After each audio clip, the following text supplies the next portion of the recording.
तो दोस्तों बहुत बहुत स्वागत है आप लोगों का एक नए तरीके के एनालिसिस वीडियो में, जहां पर हाल ही में इकोनॉमिक टाइम्स और टाइम्स ऑफ इंडिया जैसे बड़े मीडिया हाउसेस में ये रिपोर्ट पब्लिश की गई है कि भारत के सबसे बड़े और ये दुनिया का सबसे बड़ा बॉम्बू यानी बांस से एथेनॉल प्रोड्यूस करने वाला प्लांट है, जिसके ऊपर अब काम शुरू किया जा रहा है।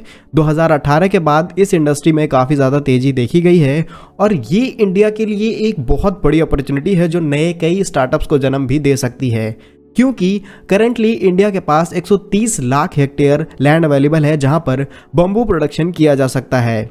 लेकिन चाइना के पास देखा जाए तो सिर्फ 42 लाख हेक्टेयर ये लैंड अवेलेबल है, लेकिन इसके बावजूद भी भारत चाइना के बाद दूसरे स्थान पर है बांस उत्पादन के मामले में। लेकिन उसके बाद भी भारत दूसरे स्थान पर है बम्बू उत्पादन के मामले में। वहीं पिछले साल की बात की जाए तो एथेनॉल ब्लेंडिंग से इन पेट्रोल लगभग 9,580 करोड़ रुपए सेव किए गए थे। वहीं सेंट्रल गवर्नमेंट का तो टारगेट है कि वो 20% एथेनॉल की ब्लेंडिंग करेंगे 2030 तक और भारत को उससे कई लाख करोड़ रुपए बचाए जा सकेंगे। और अब हम बात करने वाले हैं कि बांस से एथेनॉल प्रोड्यूस करने की क्या प्रक्रिया होती है और किस तरीके से यहाँ पर अपॉर्चुनिटी बनाई जा सकती है। तो यूजुअली यहाँ पर देखा जाए तो मक्के या फिर गन्ने से एथेनॉल को प्रोड्यूस किया जाता है, लेकिन अगर हम बांस से कंपेयर करें दोनों को तो ज्यादा एथेनॉल हम गन्ने और मक्के की तुलना में प्रोड्यूस कर सकते हैं। साथ ही साथ बांस से एथेनॉल को प्रोड्यूस करने में काफी ज्यादा कम लागत आती है।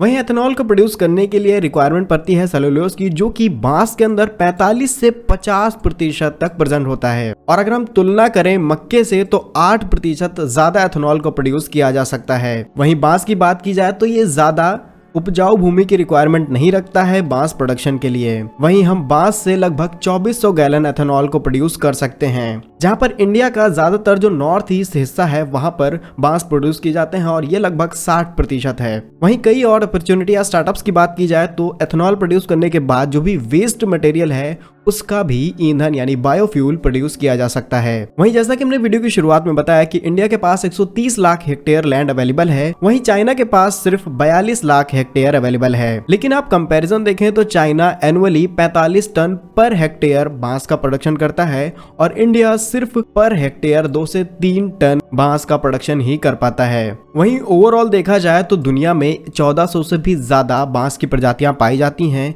जिनमें से 136 भारत के अंदर पाई जाती हैं। वहीं ग्रोथ की बात की जाए तो बांस की कुछ ऐसी प्रजातियां हैं जो एक दिन के अंदर 90 सेंटीमीटर तक बढ़ती हैं। इसी के साथ में बांस 35% ज्यादा ऑक्सीजन प्रोड्यूस करता है अन्य कंपैरिजन में। तो अभी तक आपने देखी कि कितनी सारी अपॉर्चुनिटीज हैं बॉम्बू इंडस्ट्री के अंदर।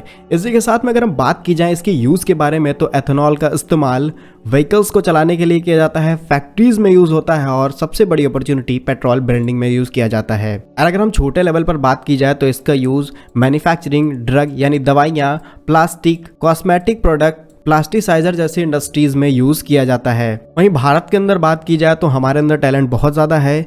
1500 से भी ज़्यादा अलग अलग तरीकों की चीज़ें हमारे यहाँ बनाई जाती हैं, जिसमें शामिल हैं भोजन, लकड़ी के इक्विपमेंट्स, हाउस का निर्माण किया जाता है और बहुत सारी हैंडक्राफ्ट चीज़ें और कागज का प्रोडक्शन बांस से ही किया जाता है। लेकिन इतनी सारी अपॉर्चुनिटी होने के बाद भी भारत ग्लोबल लेवल पर सिर्फ 4% हिस्सेदारी रखता है बॉम्बू इंडस्ट्री में। तो ऐसा क्यों?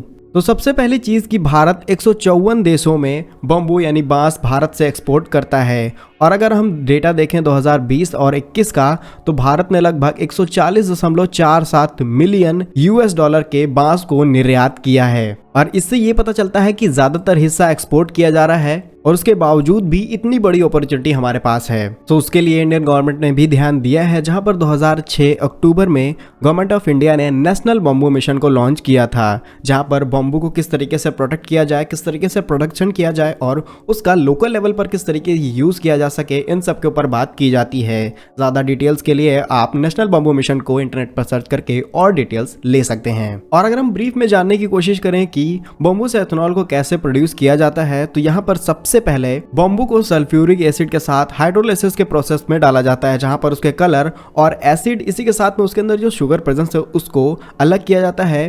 और उसके बाद एक टेक्निकल टर्म है, उसको बोला जाता है ऑलिगोसैकेराइड। उसके बाद यहाँ पर एथेनॉल का किण्वन शुरू हो जाता है और कुछ इस तरीके से एथेनॉल का प्रोसेस शुरू किया जाता है। जहाँ पर आई हुई रिपोर्ट्स के मुताबिक देखा जाए तो ये वर्ल्ड का फर्स्ट एथेनॉल प्रोडक्शन रिफाइनरी होने वाली है जो बम्बू से एथेनॉल को प्रोड्यूस करेगी। साथ ही साथ यहाँ पर जो डेली कैपेसिटी है वो लगभग 30,000 लीटर रहने वाली है। जहाँ पर इस काम को आगे बढ़ाने के लिए एक एग्रीमेंट साइन किया गया है with the Hyderabad based startup Nagarjuna group, जहाँ पर Hyderabad and Lodga bamboo industries जो कि लातूर डिस्ट्रिक्ट में है, जिसके लिए यहाँ पर डॉक्टर बनी ब्रता और नागार्जुन के ग्रुप पाशा पटेल के बीच में ये एग्रीमेंट साइन किया गया है ताकि बम्बू इंडस्ट्री को एक नेक्स्ट लेवल पर ले जाया जा सके। जहाँ पर इस प्रोजेक्ट में इन्वेस्टमेंट की बात की जाए तो लगभग 65 करोड़ रुपए का इन्वेस्टमेंट होगा और 60,000 टन बम्बू का प्रोडक्शन करना पड़ेगा, जिसके लिए लगभग 1500 एकड़ जमीन की रिक्वायरमेंट पड़ने वाली है। जहाँ पर ओवरऑल देखा जाए तो लगभग 10,000 फार्मर्स को महाराष्ट्र में ज्यादा फायदा होने वाला है और वो इटसेल्फ इन चीजों का प्रोडक्शन कर पाएंगे क्योंकि यहाँ पर बहुत ज्यादा नॉलेज की जरूरत भी नहीं पड़ने वाली है। और यहाँ पर किसानों को मदद भी नेशनल बम्बू मिशन जैसे इंडिया में लॉन्च किया गया है उससे भी मिलने वाली है।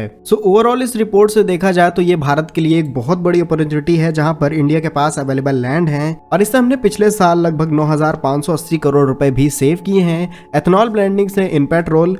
इसी के साथ में ये फार्मर्स के लिए एक एक्स्ट्रा इनकम की सोर्स बन सकती है। वहीं नॉर्थ ईस्ट इंडिया में एक अच्छा खासा प्रॉफिट जनरेट करने का ये जरिया भी बन सकता है। तो दोस्तों ये है कुछ बड़ी बातें जो इंडिया के अंदर बांस इंडस्ट्री है और इससे हम कितना ज्यादा प्रॉफिट कमा सकते हैं, लेकिन इसका ज्यादातर हिस्सा एक्सपोर्ट कर दिया जाता है। लेकिन अब फाइनली इसके ऊपर एक बड़ा स्टेप लिया गया है 2018 के बाद। बाकी इस वीडियो में चीजों को काफी डिटेल में बताया गया है, बहुत ही ज्यादा डेप्थ में चीजें नहीं गई हैं, लेकिन ओवरऑल आपको आइडिया लग गया होगा कि किस तरीके से भारत के अंदर ये इंडस्ट्री ग्रो कर सकती है। बाकी वीडियो आपको कैसा लगा कमेंट्स में जरूर बताइए। नेक्स्ट आपको किस टॉपिक पर वीडियो चाहिए आप बेझिझक कमेंट कर सकते हैं। वीडियो पसंद आया हो तो लाइक जरूर कर दीजिएगा और चैनल को सब्सक्राइब करना मत भूलिएगा। मिलेंगे हम आपको एक नई और इंटरेस्टिंग वीडियो में, तब तक के लिए वंदे मातरम, भारत माता की जय।